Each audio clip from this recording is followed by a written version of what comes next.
Desmond and Emmer Bayer define race as a symbolic category based on phenotype or ancestry and constructed according to specific social and historical context that is misrecognized as a natural category. To break this down further, symbolic category refers to the fact that race is actively created and recreated. It is not something that has always been around. Social and historical context means that a race category in Brazil, for example, has a different meaning than a race category in the United States.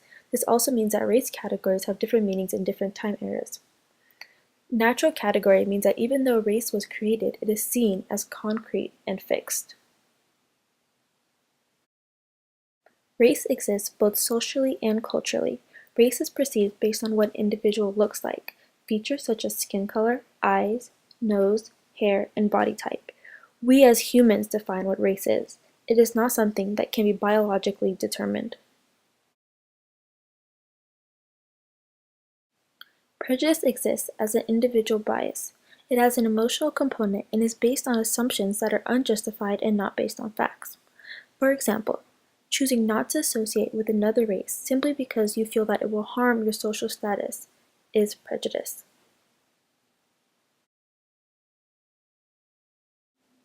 Stereotypes are the cognitive component and are beliefs about people based on their membership to a group. It is using mental shortcuts to associate how one looks to others that may look similar. For example, you see a Latino male walking towards you, but last week on the news you heard that a Latino male was involved in an armed robbery.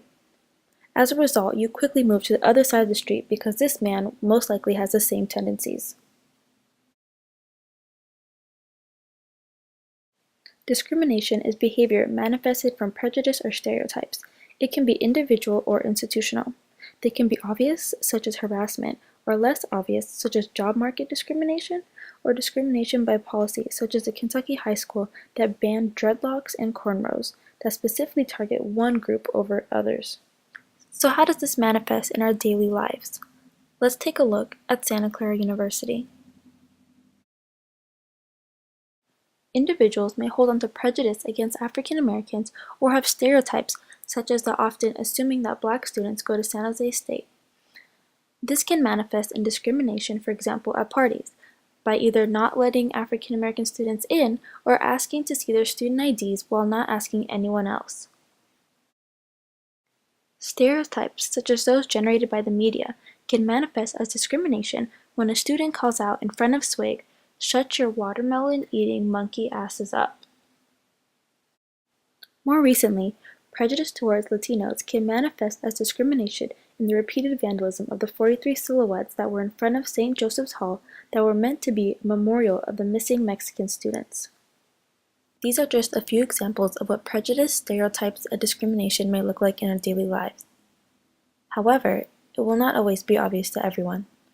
Discrimination takes on different forms during different time periods and social settings, sometimes being more explicit than other times.